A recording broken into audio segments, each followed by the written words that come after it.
കേരളം ഉൾപ്പെടെയുള്ള സംസ്ഥാനങ്ങളിൽ നിയമസഭാ തെരഞ്ഞെടുപ്പ് പ്രക്രിയകൾ പൂർത്തിയായതിന് തൊട്ടു പിന്നാലെ സാധാരണക്കാർക്കും ചെറുകിട വ്യാപാരികൾക്കും വലിയ തിരിച്ചടി നൽകിക്കൊണ്ടാണ് എണ്ണ വിതരണ കമ്പനികൾ പാചകവാതക വില വർദ്ധിപ്പിച്ചത്. തെരഞ്ഞെടുപ്പ് കാലയളവിൽ പൊതുജന രോക്ഷം ഭയന്ന് മാറ്റമില്ലാതെ നിലനിന്ന വില വോട്ടെടുപ്പ് അവസാനിച്ചതോടെ ഒറ്റയടിക്ക് കുത്തനെ കൂട്ടി. വലിയ പ്രതിഷേധങ്ങൾക്കാണ് ഇത് വഴിതെളിച്ചിരിക്കുന്നത്. മാസങ്ങളായി തുടരുന്ന വിലക്കയറ്റത്തിൽ നേരിയ ആശ്വാസം ലഭിക്കുമെന്ന് കരുതിയിരുന്നവർക്ക് ഇടുത്തി പോലെയാണ് പുതിയ അറിയിപ്പ് വന്നത്. വാണിജ്യ ആവശ്യങ്ങൾക്കുള്ള സിലിണ്ടറിന് ഒറ്റയടിക്ക് 993 രൂപയാണ് വർദ്ധിച്ചത്. ഇത്രയും വലിയ തുക ഒറ്റഘട്ടമായി വർദ്ധിപ്പിക്കുന്നത് പാചകവാതക വിതരണ ചരിത്രത്തിൽ തന്നെ അപൂർവങ്ങളിൽ അപൂർവമായ സംഭവമാണ്. തിരഞ്ഞെടുപ്പ് പ്രചാരണ വേളയിൽ പാചകവാതക വില വലിയ രാഷ്ട്രീയ ചർച്ചയായിരുന്നു. ഈ സമയത്ത് വില വർദ്ധിപ്പിക്കാതെ പിടിച്ചു നിർത്തിയത് വെറും കൺകെട്ടുവിദ്യ മാത്രമായിരുന്നുവെന്ന് പുതിയ വർധനവ് തെളിയിക്കുന്നു. വോട്ടെടുപ്പ് കഴിഞ്ഞ് മണിക്കൂറുകൾക്കകം തന്നെ വാണിജ്യ സിലിണ്ടറിന്റെ വില 3000 രൂപ കടന്നതിന്റെ വ്യക്തമായ സൂചനയാണ്. തെരഞ്ഞെടുപ്പ് തിരക്കുകൾ ഒഴിഞ്ഞ് സാധാരണ നിലയിലേക്ക് മടങ്ങാനിരുന്ന ഹോട്ടൽ മേഖലയ്ക്കും ചെറുകിട കച്ചവടക്കാർക്കും ഈ വർധനവ് താങ്ങാനാവുന്നതിലും അപ്പുറമാണ്. വിലവർധനവ് ഉൽപ്പന്നങ്ങളുടെയും ഭക്ഷണ സാധനങ്ങളുടെയും വിലവർധനവിലേക്ക് നയിക്കുന്നതിനാൽ ഇത് പരോക്ഷമായി സാധാരണക്കാരന്റെ കീശയെയും ബാധിക്കും. ഗാർഹിക സിലിണ്ടറുകളുടെ വിലയിൽ നിലവിൽ മാറ്റമില്ല എന്നത് മാത്രമാണ് ഏക ആശ്വാസം. എണ്ണ വിതരണ കമ്പനികൾ വരുത്തിയ അപ്രതീക്ഷിതമായ വർധനവോടെ കേരളത്തിലെ വാണിജ്യ പാചകവാതക വിപണിയിൽ വലിയ മാറ്റങ്ങളാണ് ഉണ്ടായിരിക്കുന്നത്. മുൻപത്തേക്കാൾ 993 രൂപ അധികം നൽകേണ്ടി വരുന്നതോടെ സംസ്ഥാനത്തെ പ്രധാന നഗരങ്ങളിലെല്ലാം സിലിണ്ടർ വില 3000 രൂപ എന്ന പരിധി കടന്നിരിക്കുന്നു. വിവിധ ജില്ലകളിലെ ചരക്കുകൂലിയിലെ വ്യത്യാസമനുസരിച്ച് വിലയിൽ ചെറിയ മാറ്റങ്ങൾ പ്രകടമാണ്. സംസ്ഥാനത്ത് ഏറ്റവും കുറഞ്ഞ നിരക്ക് റിപ്പോർട്ട് ചെയ്യുന്ന കൊച്ചിയിൽ പോലും വാണിജ്യ സിലിണ്ടറിന്റെ വില 3085 രൂപയായി ഉയർന്നു. തലസ്ഥാന നഗരിയിൽ വില 3106 രൂപയിലേക്ക് എത്തി. കേരളത്തിന്റെ പ്രധാന വ്യാപാര കേന്ദ്രമായ കോഴിക്കോട്ട് വില 3017 രൂപയായി വർദ്ധിച്ചു. സാധാരണയായി മാസാരംഭത്തിൽ 50 രൂപ മുതൽ 200 രൂപ വരെയാണ് മാറ്റം വരാറുള്ളതെങ്കിലും ഒറ്റയടിക്ക് 1000-നടുത്ത് രൂപ വർദ്ധിപ്പിക്കുന്നത് അപൂർവമായ സംഭവമാണെന്ന് വിപണി വിദഗ്ധർ ചൂണ്ടിക്കാണിക്കുന്നു. ഏപ്രിൽ 1-നുണ്ടായ 195 രൂപ 50 പൈസ രൂപയുടെ വർധനവിന് പിന്നാലെയാണ് ഈ വലിയ കുതിച്ചുചാട്ടം ഉണ്ടായിരിക്കുന്നത്. ഗാർഹിക വിപണിയിലെ സ്ഥിതി പരിശോധിച്ചാൽ വാണിജ്യ സിലിണ്ടറുകൾക്ക് വില കുതിച്ചുയരുമ്പോഴും ഗാർഹിക സിലിണ്ടർ വിലയിൽ ഇത്തവണ മാറ്റം വരുത്തിയിട്ടില്ല. ഇത് സാധാരണ കുടുംബങ്ങൾക്ക് താൽക്കാലികമായി ആശ്വാസം നൽകുന്നുണ്ടെങ്കിലും ഹോട്ടൽ ഭക്ഷണത്തിന്റെ വില വർദ്ധിക്കുന്നതിലൂടെ പരോക്ഷമായി കുടുംബ ബഡ്ജറ്റിനെ ഇത് ബാധിക്കും. വിലവർധനവിനൊപ്പം തന്നെ LPG വിതരണത്തിൽ ഏർപ്പെടുത്തിയിരിക്കുന്ന നിയന്ത്രണങ്ങളും നഗരത്തിലെ വ്യാപാരികളെ കുഴപ്പിക്കുന്നുണ്ട്. വിലക്കയറ്റവും നിയന്ത്രണവും കാരണം പല ഹോട്ടലുകളും അടച്ചുപൂട്ടേണ്ട സാഹചര്യത്തിലാണെന്ന് വ്യാപാരി സംഘടനകൾ മുന്നറിയിപ്പ് നൽകുന്നു. പാചകവാതക വിലയിൽ ഒറ്റയടിക്ക് 993 രൂപ വർദ്ധിപ്പിച്ചത് കേരളത്തിലെ ഹോട്ടലുകളെയും തട്ടുകടകളെയും കനത്ത പ്രഹരമാണ് നൽകിയിരിക്കുന്നത്. ഇന്ധന ചെലവ് കുത്തനെ ഉയർന്നതോടെ പല സ്ഥാപനങ്ങളും നിലനിൽപ്പിനായി ഭക്ഷണ സാധനങ്ങളുടെ വില കൂട്ടാൻ നിർബന്ധിതരായിരിക്കുകയാണ്.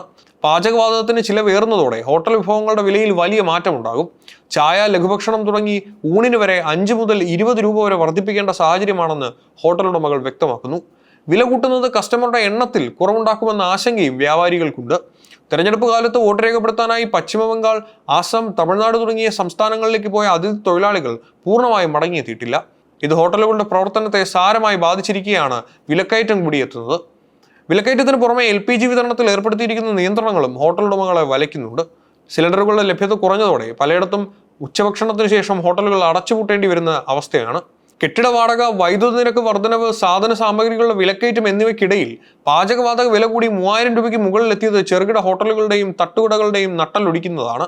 പല ഹോട്ടൽ ഉടമകളും തങ്ങളുടെ സ്ഥാപനങ്ങൾ എന്നേക്കുമായി അടച്ചുപൂട്ടുന്നതിനെ കുറിച്ച് ആലോചിച്ചിരിക്കുകയാണെന്ന് വ്യാപാരി സംഘടനകൾ മുന്നറിയിപ്പ് നൽകുന്നു. 2026 തുടക്കം മുതൽ പാചകവാതക വിപണിയിൽ വാണിജ്യ സിലിണ്ടറുകൾക്ക് തുടർച്ചയായ വില വർധനവാണ് ഏർപ്പെടുത്തിയിരിക്കുന്നത്. മെയ് 1 ഭീമമായ വർധനവിന് മുൻപ് തന്നെ പല ഘട്ടങ്ങളിലായി സിലിണ്ടറിന്റെ വില ഉയർന്നിരുന്നു. സാമ്പത്തിക വർഷത്തിന്റെ തുടക്കത്തിൽ തന്നെ വിലക്കയറ്റത്തിന്റെ സൂചനകൾ വിപണി നൽകിയിരുന്നു. മുൻമാസങ്ങളിലെല്ലാം 200 രൂപയിൽ താഴെയായിരുന്നു വർധനവെങ്കിൽ മെയ് 1-നുണ്ടായ മാറ്റം ഏവരെയും അമ്പരപ്പിക്കുന്നതായിരുന്നു. തെരഞ്ഞെടുപ്പിന് പിന്നാലെ ഒറ്റയടിക്ക് 993 രൂപയാണ് കൂട്ടിയത്. ഇത് മുൻമാസങ്ങളിലെ എല്ലാ വർധനവുകളെയും അപ്രസക്തമാക്കുന്ന രീതിയിലുള്ള കുതിച്ചുചാട്ടമായിരുന്നു. ആഗോള വിപണിയിലെ അസംസ്കൃത എണ്ണവിലയിൽ ഉണ്ടായ മാറ്റങ്ങളും രൂപയുടെ മൂല്യ തളർച്ചയുമാണ് സാധാരണയായി വിലക്കയറ്റത്തിന് കാരണമായി പറയാറുള്ളത്. എന്നാൽ തെരഞ്ഞെടുപ്പ് കഴിഞ്ഞാൽ ഉടൻ ഇത്തരമൊരു ഭീമമായ വർധനവ് വരുന്നത് രാഷ്ട്രീയപരമായ തീരുമാനമാണെന്ന ആക്ഷേപവും ശക്തമാണ്. വാണിജ്യ സിലിണ്ടറുകൾക്ക് ഈ വർഷം ഏകദേശം 1500 രൂപയോളം വർധനവ് ഉണ്ടായപ്പോഴും ഗാർഹിക സിലിണ്ടറുകളുടെ വിലയിൽ വലിയ മാറ്റങ്ങൾ വരുത്താതെ പിടിച്ചു നിർത്താൻ കഴിഞ്ഞിട്ടുണ്ട്. എങ്കിലും വാണിജ്യ സിലിണ്ടറുകൾക്ക് വില കൂടുമ്പോൾ അത് ചരക്ക് സേവനങ്ങളുടെ വിലയെ സ്വാധീനിക്കുകയും പരോക്ഷമായി കുടുംബ ബഡ്ജറ്റുകളെ തകിടം മറിക്കുകയും ചെയ്യുന്നു.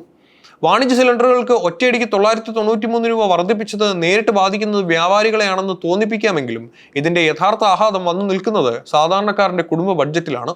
പരോക്ഷമായ ഈ വിലക്കയറ്റം സാധാരണക്കാരുടെ ദൈനംദിന ജീവിതത്തെ എങ്ങനെയൊക്കെ ബാധിക്കുമെന്ന് നോക്കിയാൽ കേരളത്തിൽ വലിയൊരു വിഭാഗം ആളുകൾ ഉച്ചഭക്ഷണത്തിനായും മറ്റും ഹോട്ടലുകളെയും തട്ടുകടകളെയും ആശ്രയിക്കുന്നുണ്ട്. ഇന്ധനച്ചെലവ് കുത്തനെ ഉയർന്നതോടെ ഭക്ഷണ സാധനങ്ങളുടെ വില വർദ്ധിപ്പിക്കാൻ ഹോട്ടൽ ഉടമകൾ നിർബന്ധിതരാകും. ചായ, ലഘുഭക്ഷണം, ഊണ് എന്നിവയ്ക്ക് വില കൂട്ടുന്നത് ഇടത്തരക്കാരെയും സാധാരണ തൊഴിലാളികളുടെയും പോക്കറ്റ് ചോർത്തും. ഗാർഹിക സിലിണ്ടറുകളുടെ വിലയിൽ നിലവിൽ മാറ്റമില്ലെങ്കിലും വാണിജ്യ സിലിണ്ടറുകളുടെ വില വർധനവ് വിപണിയിലെ പൊതുവായ വിലക്കയറ്റത്തിന് കാരണമാകും. പാചകവാതകത്തെ ആശ്രയിച്ച് പ്രവർത്തിക്കുന്ന ചെറുകിട ഭക്ഷ്യ സംസ്കരണ യൂണിറ്റുകൾ, ഉദാഹരണത്തിന് ചിപ്സ് നിർമ്മാണം, കുടുംബശ്രീ യൂണിറ്റുകൾ ഉൽപ്പന്നങ്ങളുടെ വില കൂട്ടാൻ പ്രേരിതമാകും. ഇത് നിത്യോപയോഗ സാധനങ്ങളുടെ വിലയിടിയാൻ ഇടയാക്കും. അതിഥി തൊഴിലാളികളുടെ കുറവും ഇന്ധനവില വർധനവും മൂലം പല ചെറുകിട ഹോട്ടലുകളും അടച്ചുപൂട്ടൽ ഭീഷണിയിലാണ്. ഇത് ഈ മേഖലയിൽ ജോലി ചെയ്യുന്ന സാധാരണക്കാരായ തൊഴിലാളികളുടെ വരുമാനത്തെയും തൊഴിൽ സുരക്ഷിതത്വത്തെയും നേരിട്ട് ബാധിക്കും. തെരഞ്ഞെടുപ്പിന് പിന്നാലെ ഇത്തരം ഭീമമായ വർധനവുകൾ ഉണ്ടാകുന്നത് ജനങ്ങളിൽ അരക്ഷിതാവസ്ഥ ഉണ്ടാകുന്നു. വരുമാനത്തിൽ മാറ്റമില്ലാതെ തുടരുമ്പോൾ നിത്യചെലവുകൾക്കായി കൂടുതൽ പണം നൽകേണ്ടി വരുന്നത് സാധാരണക്കാരുടെ സമ്പാദ്യത്തെയും ഭാവി പ്ലാനിങ്ങുകളെയും തകിടം മറിയുന്നു.